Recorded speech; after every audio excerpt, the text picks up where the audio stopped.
Para algunos es una crisis, para otros una oportunidad. Estás escuchando el podcast de Negocios Internacionales 2.0. Quédate con nosotros.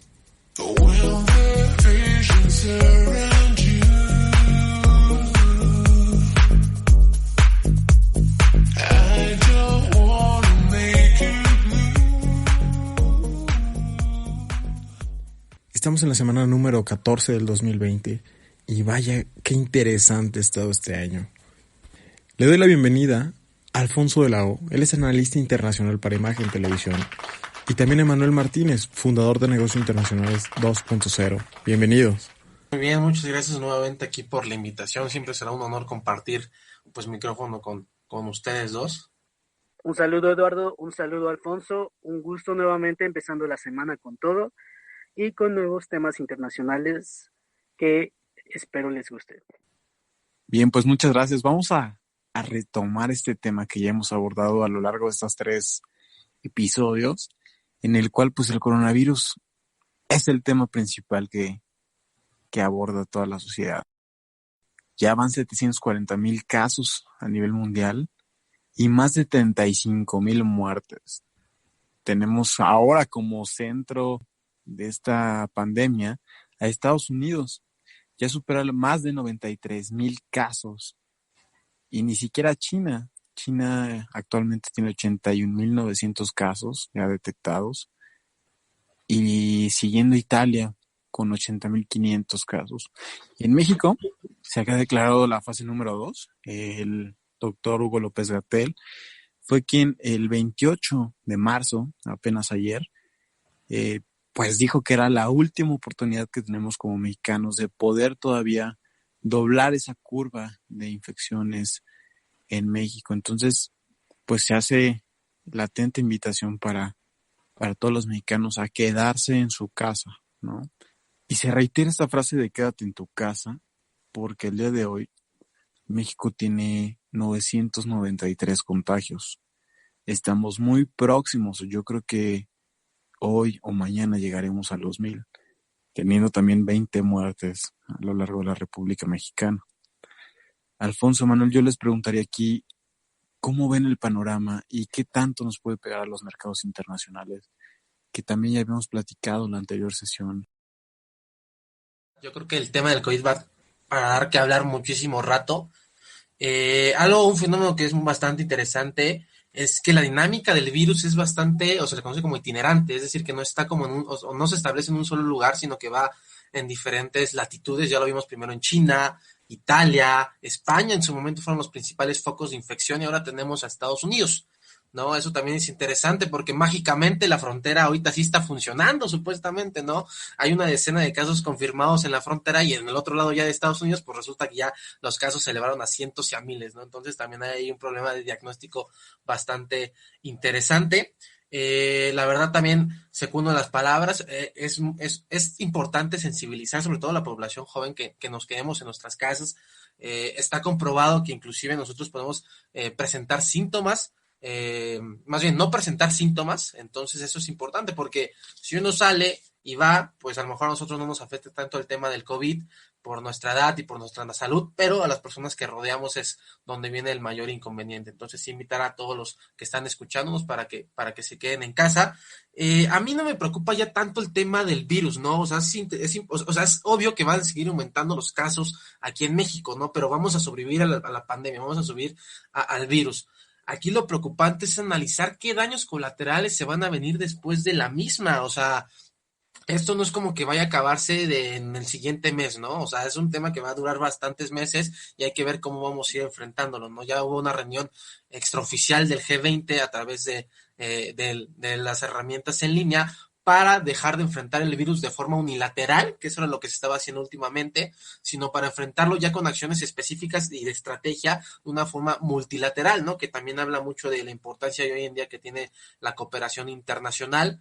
Entonces, pues hay que ver más o menos cómo se va a ir moviendo los siguientes días aquí, sobre todo en México, porque ya es un hecho que también será inminente llegar a la fase 3. Entonces, pues seguir tomando medidas. También aplaudo también al secretario, perdón, al subse López-Gatell por el hecho de haber roto varios mitos, parte de la desinformación que vivimos en la población mexicana y que nos invita justamente a estar en nuestras casas y no salir para evitar que el virus siga propagándose aquí en México.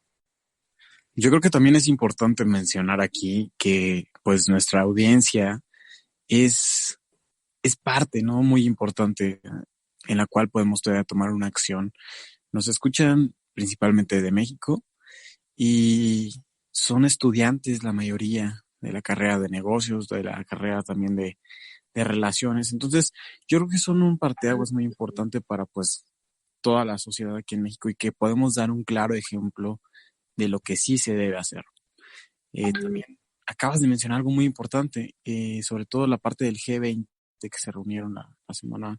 Durante esta semana se tocaron esos temas, sobre todo humanitarios, ¿no? Ahí, por ejemplo, el presidente de México, algo cierto o muy cierto que dijo es llamar a la unidad internacional para que se dejen de lado también los temas políticos, ¿no? Aquí realmente hay que poner sobre la mesa cuál es la importancia de la salud a nivel mundial.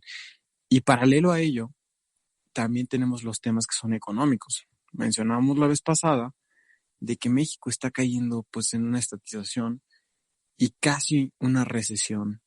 Por ahí algunas calificadoras también esta semana bajaron la calificación de México, pero lo importante aquí es saber sobrellevar esta situación, saber sobrellevar esta crisis que es sobre todo de salud y que se ha reflejado en la parte económica, pero realmente es darle un giro y sobreponer las cosas, ¿no? Creo que sí tenemos elementos como país, creo que tenemos una unidad como país. Lo importante aquí es concientizar a toda la población y poder salir adelante, ¿no?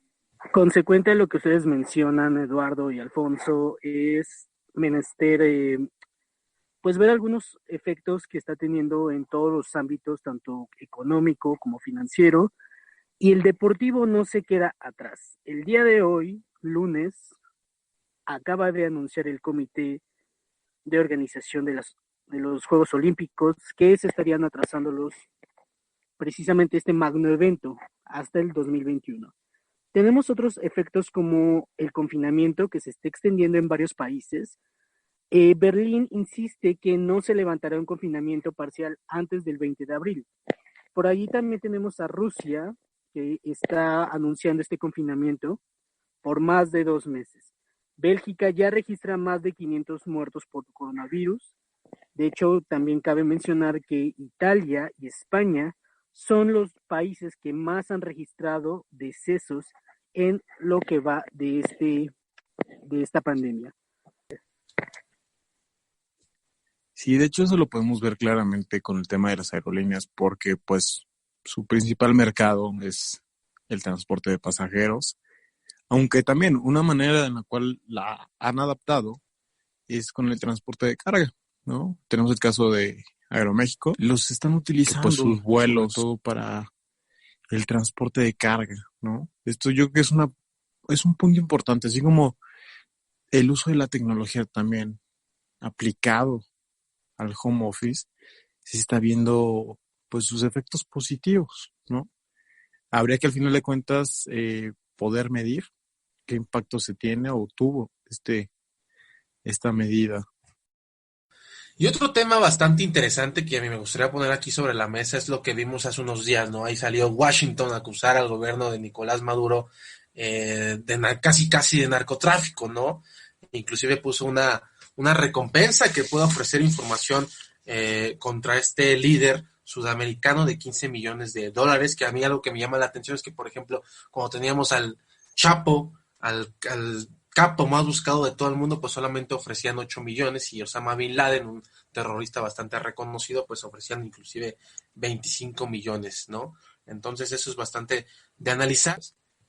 A mí lo que me llama la atención es el escenario actual en el que se presentan estas acusaciones, un escenario en donde estamos enfrentando una pandemia global, en donde Venezuela ha quedado completamente aislado de la comunidad internacional, en donde la oposición comandada por Juan Guaidó, inclusive desde el año pasado, pues estuvo haciendo una gira artística por Europa, se reunió con Macron para buscar apoyo, inclusive estuvo con Boris Johnson, estuvo en el foro de Davos, y esto quiere decir que pues por ahí hay una comunidad de 12, más o menos de 12 países que apoyan al régimen, ¿no? También sucede en un escenario en donde tenemos una guerra de precios entre Rusia, el príncipe saudí y los demás o el resto de los países productores de crudo, que Venezuela también es uno de los principales exportadores y productores del mismo. Entonces esto quiere decir que puede que las repercusiones económicas sean bastante fuertes en Venezuela, ¿no? Inclusive la situación pues ya venía empeorando. También ocurre en un escenario en donde tenemos la reelección en la OEA de Almagro, que inclusive es el archirrival de Nicolás Maduro. Entonces hay que pensar por qué están sucediendo estas cosas, ¿no? Normalmente casi siempre este tipo de acusaciones corresponden a un interés, a lo mejor ahorita no lo podemos visualizar bien, pero también puede que tenga que ver con las elecciones. Es un año de elecciones y muy importante en Estados Unidos, en donde todo parecería que Donald Trump se va a reelegir nuevamente. En el Partido Demócrata tenemos un Joe Biden y un Bernie Sanders que sí figuran como los principales candidatos, y si no es que los únicos dos, pero hasta el momento pues no reflejan ser competencia para el actual presidente estadounidense. Algo también que es interesante es ver cómo otros países podrían apoyar, o en este caso al régimen. Yo a lo mejor podría ver inclusive en un futuro algún comunicado, etcétera, de países como Argentina, encabezados por Fernández, inclusive México, encabezados por Andrés Manuel, que apoyan o tienen fin, cierto, con el régimen venezolano, inclusive para poner en jaque o decir al gobierno estadounidense que está exagerando con las acusaciones, o inclusive requerir o apoyarse del derecho internacional para confrontar a Washington de esta forma y mostrarle un poco de apoyo al gobierno de Nicolás Maduro. Que algo que sí tengo que decir, que más allá de todas las acciones implementadas por el gobierno de Estados Unidos en contra del régimen a favor de Juan Guaidó, ninguna de estas ha servido para poder quitar o derrotar al gobierno venezolano actual. En esencia, Eduardo y Alfonso, cabe mencionar que el panorama en el cual estamos enfrentando todos los países y como comunidad internacional, pues no es nada favorable para poder darnos ese lujo de pues enfrentar otros problemas como lo es Venezuela, como lo es de Hezbollah en Siria, como lo es Corea del Norte, que recientemente pues lanzó un misil y esto alarmó a las autoridades de la comunidad internacional. Sin embargo, recordemos nuevamente todo este escenario que ocurre en Venezuela, por un lado la oposición que se levantó con Juan Guaidó y por otro lado el gabinete de Nicolás Maduro que sigue al mando. También por allí la semana pasada, recordemos que el Fondo Monetario Internacional rechazó un préstamo a el gobierno de Venezuela. Recordemos también que, bueno, el Fondo Monetario Internacional está dirigido principalmente e influenciado no solamente por Estados Unidos. Entonces todo esto conlleva a que se quiere derrocar sí o sí al gobierno de Nicolás Maduro, pero ¿por qué vía? ¿Por qué vía? Y eso lo pongo en pregunta abierta para poder penetrar este país de una u otra forma, que es lo que quiere hacer Estados Unidos. Hablábamos de intereses por el sector petrolero, por el sector de los hidrocarburos. Entonces, yo dejo esta pregunta a la comunidad que nos sigue y a todos ustedes. ¿Cuáles son los intereses de Estados Unidos y qué es lo que quiere hacer Donald Trump con el gobierno de Venezuela? Regresando un poco al tema de México en lo particular, fíjate que un dato interesante, Alfonso y Emanuel, tenemos que en febrero aumentaron 0.6% las exportaciones. ¿A qué se deben estos incrementos en el número de exportaciones? Tenemos una oportunidad definitivamente como país para posicionarnos como tanto hub logístico y geográfico para el resto del mundo, porque al haber un impedimento comercial entre Estados Unidos y China, nosotros podemos ser un punto intermedio y clave para este desarrollo pues de las industrias, ¿no? Tenemos empresas mexicanas que son totalmente capaces de proveer pues estas necesidades que son los cubrebocas, los insumos médicos, solo por poner unos ejemplos. Y también desarrollando la tecnología, pues México se va a volver cada vez más competitivo y es la tendencia y el panorama que vamos a tener en los próximos años, ¿no? Que sirva esta contingencia para realmente volvernos, pues, más fuertes. Sin duda alguna, Eduardo, la verdad, yo creo